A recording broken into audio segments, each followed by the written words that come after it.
ఎంత ప్రతి మాట ఎంత పచ్చాబద్ధం అంటే,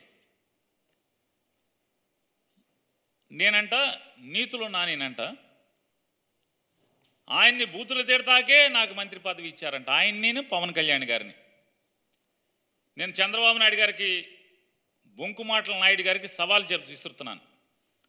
ఏ రోజన్నా నేను చంద్రబాబు నాయుడు గారి గురించి లేదా పవన్ కళ్యాణ్ గారి గురించి అసభ్య పదజాలంతో నేను ఎప్పుడన్నా మాట్లాడానా? మిమ్మల్ని బూతులు తిట్టానా ఎప్పుడన్నా? నేను మిమ్మల్ని మీ ఇద్దరిని ఎప్పుడన్నా బూతులు తిట్టానా? అసభ్య పదజాలంతో నేను ఎప్పుడన్నా మాట్లాడానా?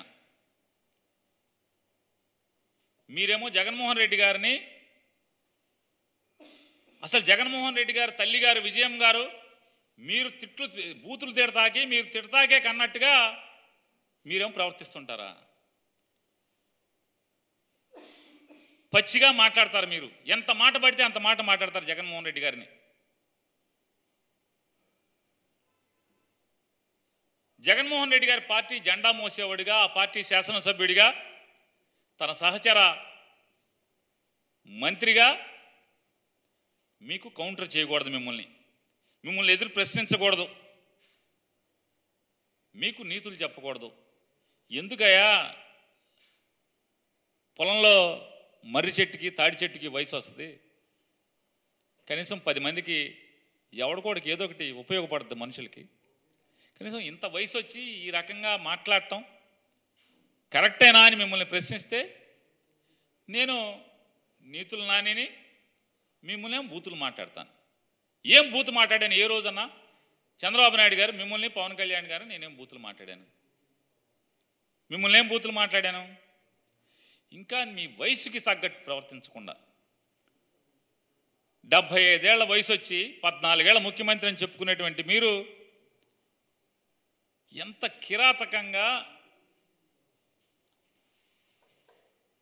నా కుమారుడు పేర్ని కృష్ణమూర్తిని మీరు ఎంత దిగజారి మాట్లాడుతున్నారు. నా కొడుకు గంజాయి అమ్ముతాడా? ఇంతకన్నా ఎందుకు వయసు నేనది? ఈ వయసు, ఆ వయసు ఒంటి మీద వయసుకి తగ్గ మాట్లాయి. మరి ప్రజాసేవ చేయాలనేటువంటి ఆకాంక్షతో, బలమైన ఆకాంక్షతో రాజకీయాలకి అడుగుపెట్టి 4 సంవత్సరాలు నీ కొల్లు రవీంద్ర లేదా నీ పార్టీ నాయకులందరూ కూడా ఇళ్లల్లో పడుకుని, మీతో సహా అందరూ ఇళ్లల్లో పడుకుంటే అతను కరోనాలో ప్రాణాలకు తెగించి ఐసీయూ వార్డులో కూడా, బందర్లో కరోనా బారిన పడినటువంటి ఏ పేషెంట్ని అడిగినా కూడా పేర్ని కృష్ణమూర్తి సేవల గురించి ఈరోజు కూడా మాట్లాడతారు.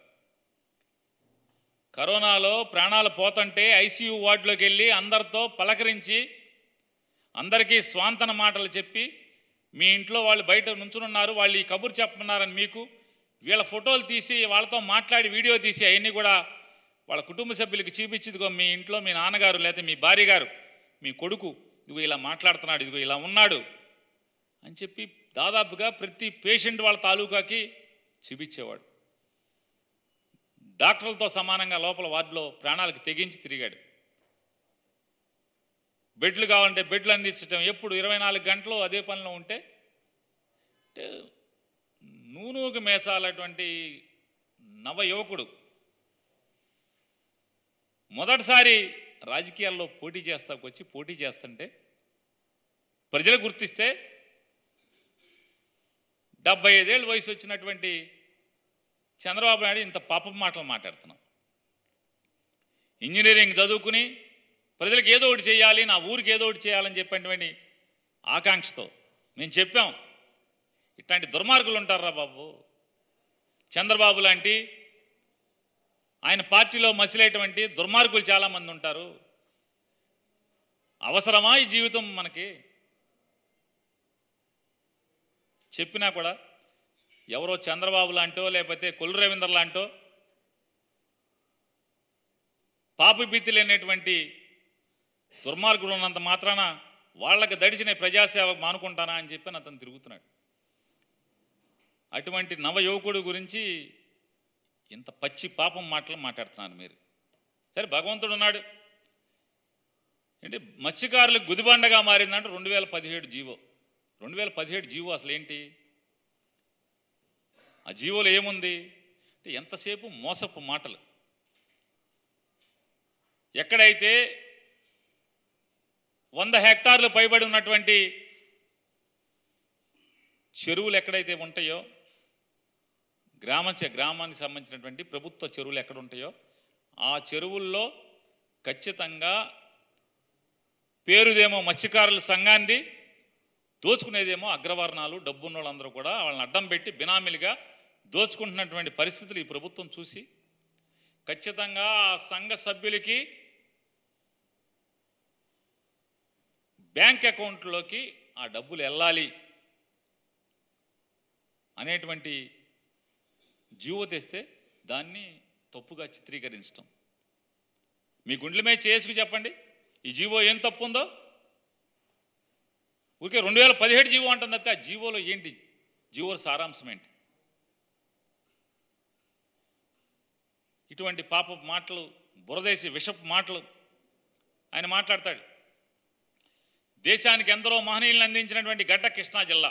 ఇప్పుడు కొత్తగా గుర్తుకొచ్చింది కృష్ణా జిల్లా ఎందరో మహనీయులను అందించింది. జాతీయ జెండా రూపశిల్పి పింగళి వెంకయ్య ఈ గడ్డపైనే పుట్టాడు. మొట్టమొదటి జాతీయ జెండా ఎగిరింది ఇక్కడే. బ్రిటిష్ హయాంలో బందరు వెలుగు వెలిగింది బందరు బ్రిటిష్ హయాంలో. 2014 నుంచి 19 దాకా చంద్రబాబు హయాంలో ఏం జరిగింది? ఒక్క అధికారి, జిల్లా కలెక్టర్తో సహా ఒక్క అధికారి కూడా బందర్లో ఉండేవాడు కాదు. మొత్తం అందరూ బెజవాడలో ఉండేవాళ్ళు.